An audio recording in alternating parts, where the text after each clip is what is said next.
Everyone, good morning, welcome back to my vlog. और बज रहे हैं सुबह के 6 और हम लोग निकल रहे हैं चेरापूंजी के लिए। थोड़ा जल्दी जा रहे हैं ताकि हम ज़्यादा से ज़्यादा जगह विजिट कर पाएँ वहाँ पे। तो बस अब हम निकल रहे हैं। चलिए फिर आगे मिलती हूँ, आगे रास्ता दिखाती हूँ, फिर वहाँ पहुँच के वीडियोस बनाती हूँ। यहाँ पे क्या होता है कि आगे पीछे दोनों को ही हेलमेट पहनना पड़ता है, तो हम हेलमेट रूम में भूल गए थे, तो वही हेलमेट लेने गए हैं। आगे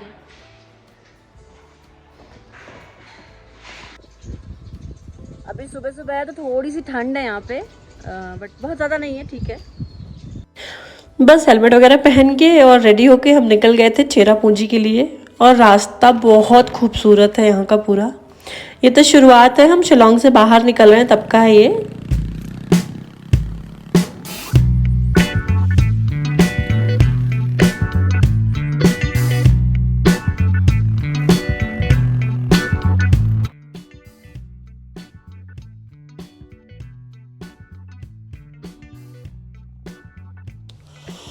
और ये थोड़ा सा आगे निकल के शिलोंग के बाहर आते आते से ही इसको अपर शिलोंग बोलते हैं। यहाँ पे एक चाय का पूरा बगीचा है जिसमें ऐसे हम लोगों को जाना अलाउड नहीं है क्योंकि शायद गवर्नमेंट इसको डील करती है, बट मैंने बाहर से थोड़ा सा बनाया था।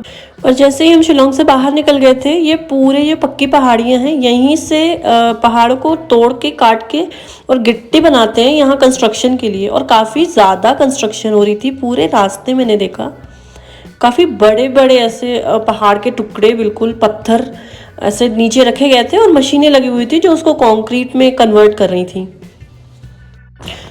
तो हम पूरा मेन सिटी से बाहर आ गए थे और यहाँ फिर रास्ते में छोटे छोटे गांव पड़ रहे थे जो कि इतने साफ थे। और फिर पूरा बाहर आने के बाद हमने पहाड़ी चढ़ाई शुरू कर दी थी। यहाँ पे पहला व्यू पॉइंट था ये डिम्पी वैली, बट बहुत सुबह थी, यहाँ सब कुछ बंद था क्योंकि 6:30 बज रहे थे।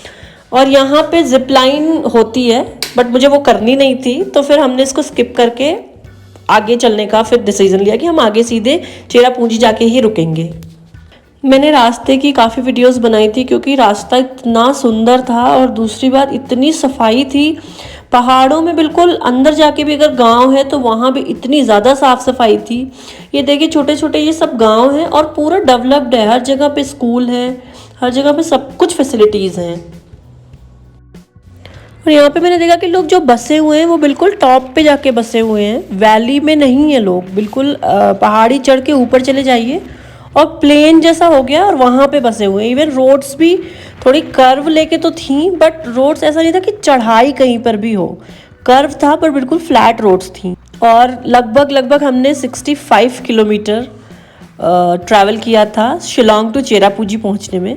उसके बाद व्यू पॉइंट्स को जोड़ लिया जाए तो काफ़ी ज़्यादा हमारा ट्रैवल हो गया था बाइक से। चेरापूंजी पहुंच गए हैं। अब यहाँ से जा रहे हैं वो प्लेसेस विजिट करने जहाँ हमें जाना है। बादलों में चल रहे हैं चारों तरफ, ये जो सब तरफ बादल है, बट बादल जो है चारों तरफ एकदम पूरा जैसा ही है। बहुत तेज़ चल रही थी बाइक और मेरी आवाज़ बिल्कुल क्लियर नहीं थी, बट मैं यही बोल रही थी कि हम सिर्फ बादलों के बीच में चल रहे थे। ये पूरा एरिया बादलों से कवर्ड था, हम उसमें थे तो हमें विजिबिलिटी थी थोड़ी बहुत।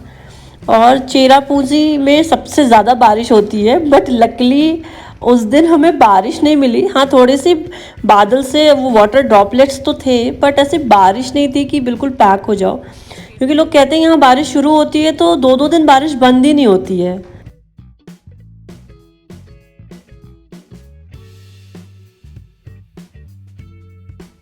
बिल्कुल विजिबिलिटी नहीं थी, बहुत सारे टूरिस्ट थे और हम भी फाइनली पहुंच गए थे। हमारे पास कोई गाइड नहीं था, कोई टैक्सी नहीं थी, हम सिर्फ गूगल से ही ट्रैवल कर रहे थे और काफ़ी अच्छा एक्सपीरियंस रहा हमारा। मेघालय को मेघों का घर कहा जाता है, तो आज हमने देख ही लिया कि बिल्कुल कुछ भी नहीं दिख रहा था, सामने की पहाड़ी दिख ही नहीं रही। लोग वेट कर रहे थे कि कब बादल छटे और हम फॉल देख पाएँ, और हम भी वेट ही कर रहे थे कि कब बादल हटे और हम फॉल देख पाएँ। हम देख तो नहीं पाए, बट मैंने एक फ़ोटो ले ली थी, वो मैंने लगा दी है। ये है 7 सिस्टर फॉल का व्यू। हमें रास्ते में काफ़ी ठंड लग रही है। सबसे पहले हमने ली यहाँ की चाय क्योंकि बहुत ज़्यादा मन कर रहा था, सुबह कुछ भी नहीं लिया था हमने। तो हम लोग पहुँच गए हैं 7 sister waterfall. Selfie danger zone, हम नहीं जाएंगे डेंजर जोन में।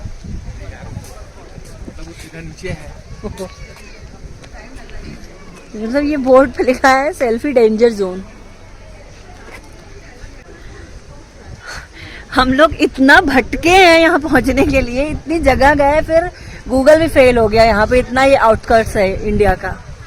तो फिर हमें लोकल लोगों ने बताया ऐसे ऐसे करके जाते जाते फिर हम फाइनली पहुँच गए हैं।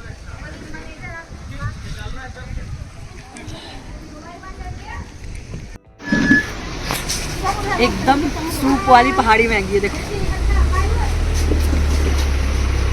काफ़ी ज़्यादा बादल थे तो हमने सोचा कि ला थोड़ी देर वेट करते, तो सामने शॉप पे चले गए थे और हमने ऑर्डर की थी मैगी।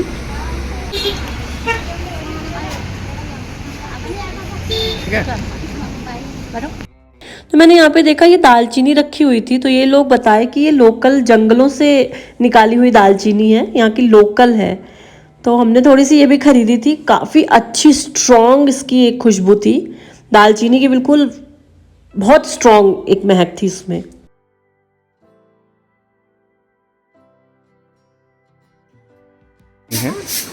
देखते हैं कितने की है ये। भैया कितने का ये? 50। अच्छा लोकल का है, लोकल का। अच्छा ठीक है, ठीक है। एक बंडल दे दीजिए, एक बंडल। एक उसको कर दीजिए। पी लूं, थोड़ा खाई हूँ, फिर पीने लगी थी, अब पीऊंगी फिर खाऊंगी। ठीक है, धूप हो गया है, देखते हो सकता है फॉल दिखे। मैं देख के आता हूँ, तुम खाओ आराम। हाँ तुम खाओ, देख के मैं देखता हूँ। ये यहाँ का लोकल में इस फॉल का नाम यही है। ऐसे हम लोग तो सेवन सिस्टर फॉल के नाम से ही जानते हैं, बट लोकल में ये नाम भी है। मैं इसको प्रोनाउंस नहीं कर पा रही हूँ। नीचे फॉल है, लेकिन इतने ज्यादा बादल है कि कुछ भी दिख नहीं रहा है यहाँ से। बहुत ही ज्यादा बादल है, देखो इधर ये बादल है। वो आसमान जैसा लगेगा ना, बट आसमान नहीं है, वो बादल है। नीचे से आवाज आ रही है, आवाज आ रही है। अब ये नदी की है, फॉल की, फॉल की आवाज है।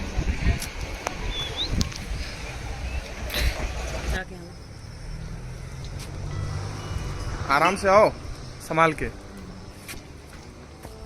Slow slow slow. जिस साइड पे शॉप्स थे उसके पीछे भी ये कहीं से पहाड़ों से पानी आ रहा था। और यहाँ पे बहुत सारी ऐसी हिडन फॉल्स भी हैं जो लोगों ने अभी तक डिस्कवर ही नहीं की हैं। बहुत ज़्यादा पानी जगह जगह पहाड़ियों से गिरता रहता है यहाँ पे। काफ़ी इंतज़ार करने के बाद फिर हमें लगा कि अब कोई मतलब नहीं है, टाइम वेस्ट हो रहा है, तो फिर हम यहाँ से निकल गए थे। हमने सोचा कि थोड़ा आगे चलते हैं, बाकी प्लेसेस आगे की विज़िट कर लेते हैं, और अगर वापसी में बादल छट गए तो हम दोबारा से यहाँ का थोड़ा सा देख लेंगे। तो मैंने लोकल में वो जो लेडी थी शॉप पे उससे पूछा, तो उन्होंने बताया कि आगे जाके एक है केनरम फॉल, वो काफ़ी बांग्लादेश बॉर्डर के काफ़ी नज़दीक है, तो हम वहाँ चले गए थे।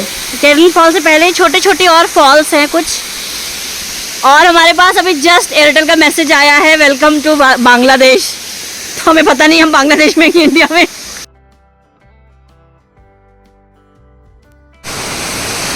ये है केरलिंग फॉल, बहुत ज़्यादा ही प्यारा है ये व्यू।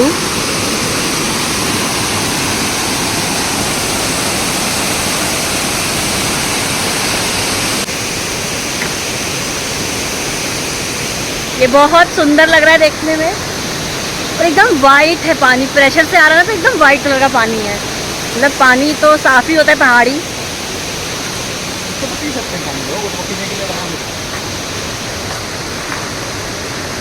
तो अभी हम लोग यहाँ से नीचे उतर के जा रहे हैं जहाँ पे एग्जैक्टली वो पानी गिर रहा है। हाईएस्ट वाटरफॉल इन इंडिया लिखा है। हाँ, ये 7th highest waterfall in India है। एंट्री फीस अडल्ट का 20 पर हेड, चिल्ड्रन का 10 पर हेड। बट है कहाँ एंट्री फीस के लिए? कोई क्या? एंट्री वाले कोई है ही नहीं। क्या एंट्री नहीं है? बच्चे लिखा है एंट्री फीस। तो कोई आएगा तो देगा।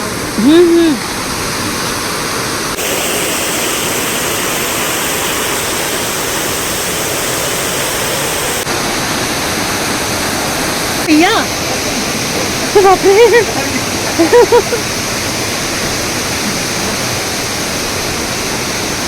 तो मुझे पानी से ना फोबिया है, मुझे बहुत डर लगता है पानी से। मैं जाऊंगा मत, यहीं बना लो, पानी पीना हो तो पी लो।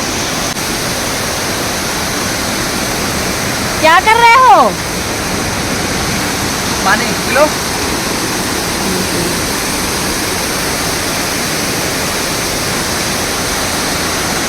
कितनी अच्छी आवाज है यार।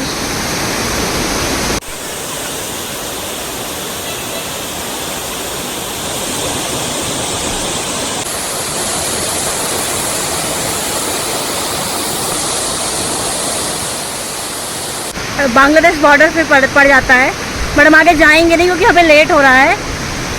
तो ये समझिए लास्ट एक व्यू पॉइंट है, इसके बाद फिर बांग्लादेश बॉर्डर आता है व्यू पॉइंट में। बट अभी हमारे पास टाइम नहीं है कि हम वहाँ तक जा सकें, इसलिए नहीं जा रहे हैं। फॉल का जो पानी है वो इधर भी आ रहा है। चलो चलना है बॉर्डर। तो आगे तो चलोगे क्या बात? नहीं, लेट हो रहा है ना। बॉर्डर आगे। अब हम लोग जा रहे हैं डबल डेकर ब्रिज, यहाँ पे है लिविंग ब्रिज भी उसको कहते हैं ना, लाइव क्या बोलते हैं? हाँ, लिविंग ब्रिज भी बोलते हैं। अभी हम लोग उसको एक्सप्लोर मतलब पहले हम उसको सर्च करेंगे क्योंकि हमें कुछ आइडिया नहीं है और हम खुद से ट्रैवल कर रहे हैं, कोई गाइड नहीं है, कुछ नहीं है, और गूगल भी यहाँ कुछ नहीं बता पा रहा है। तो बस अभी हम अपने रोड पे वापस जा रहे हैं और पूछते पूछते थोड़ा बहुत इधर उधर एक्सप्लोर करते हुए पहुँचेंगे। ये वाला व्लॉग मैं यहीं पे एंड करती हूँ क्योंकि बहुत सारी चीज़ें हैं, एक में नहीं दिखा सकती। तो वीडियो अच्छी लगी हो तो लाइक करिए, शेयर करिए और चैनल को सब्सक्राइब करिए। मिलते हैं नेक्स्ट व्लॉग में। Bye bye.